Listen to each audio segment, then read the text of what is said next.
graders! Welcome back to Storytime with Miss Wakefield. In our Journeys book today, we are on page 314. Our story today is called Half Chicken. This story is a folk tale. At the end, we should be able to find a lesson or a moral to the story, something that the character learns. Let's read together and see if we can find that lesson. Half Chicken. Have you ever seen a weather vane? Do you know why there's a little rooster on one end spinning around to let us know which way the wind is blowing? Well, I'll tell you. It's an old story that my grandmother once told me. And before her, her grandmother told it to her. It goes like this. A long time ago on a Mexican ranch, a mother hen was sitting on her eggs. One by one, the baby chicks began to hatch, leaving their empty shells behind. 1, 2, 3, 4, 12 chicks had hatched, but the last egg still had not cracked open. The hen did not know what to do. The chicks were running here and there, and she could not chase after them because she was still sitting on the last egg. Finally, there was a tiny sound. The baby chick was pecking at its egg from the inside. The hen quickly helped it break open the shell, and at last the 13th chick came out into the world. This was no ordinary chick. He had only one wing, one leg, one eye, and only half as many feathers as the other chicks. It was not long before everyone at the ranch knew that a very special chick had been born. The ducks told the turkeys told the pigeons told the swallows flew over the field spreading the news to the cows grazing peacefully with their calves, the fierce bulls, and the swift horses. Soon the hen was surrounded by animals who wanted to see the strange chick.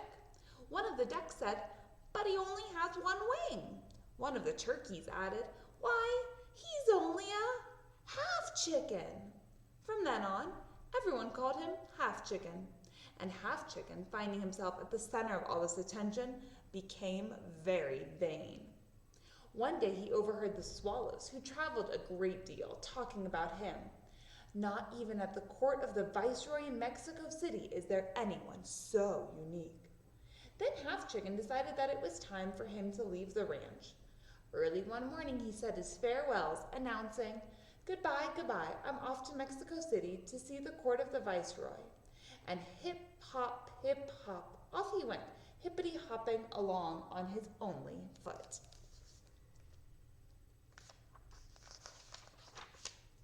Half Chicken had not walked very far when he found a stream whose waters were blocked by some branches.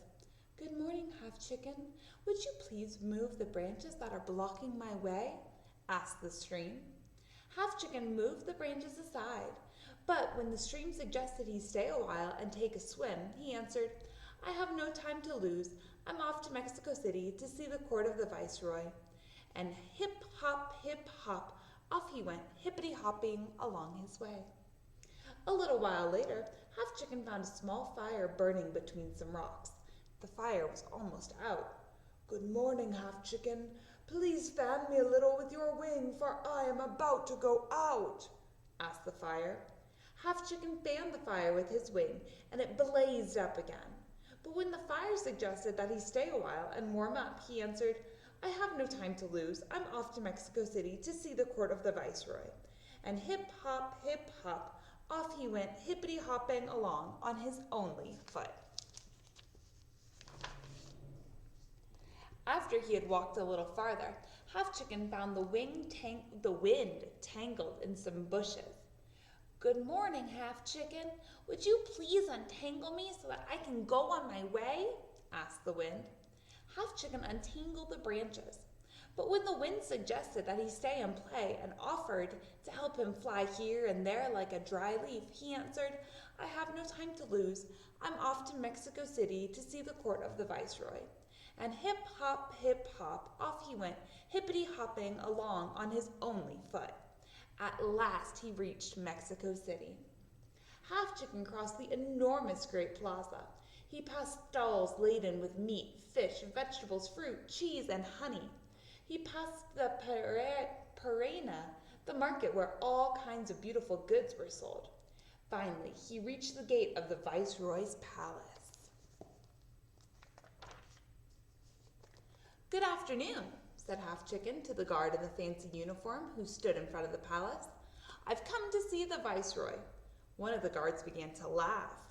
The other one said, "You better go around the back and through the kitchen." So Half Chicken went hip hop around the palace and to the kitchen door. The cook who saw him said, "What luck! This chicken is just what I need to make the soup for the Viceroy." And he threw Half Chicken into a kettle of water that was sitting on the fire. When Half Chicken felt how hot the water was, he said, "Oh, fire, help me! Please don't burn me." The fire answered, "You helped me when I needed help. Now it's my turn to help you. Ask the water to jump on me and put me out."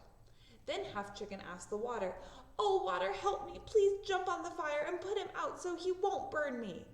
And water answered, "You helped me when I needed help. Now it's my turn to help you."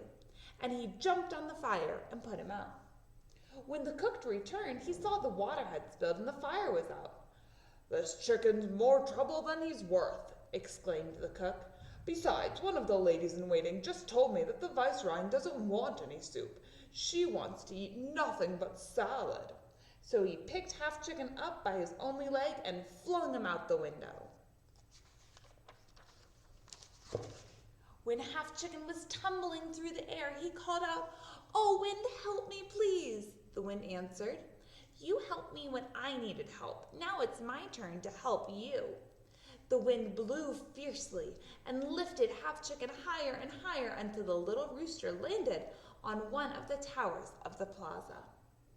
From there, you can see everything you want, Half Chicken, with no danger of ending up in the cooking pot. From that day on, weathercocks have stood on their only leg, seeing everything that happens below and pointing whichever way their friend the wind blows. I hope you boys and girls enjoyed that story, and I hope you identified the moral or the lesson of the story.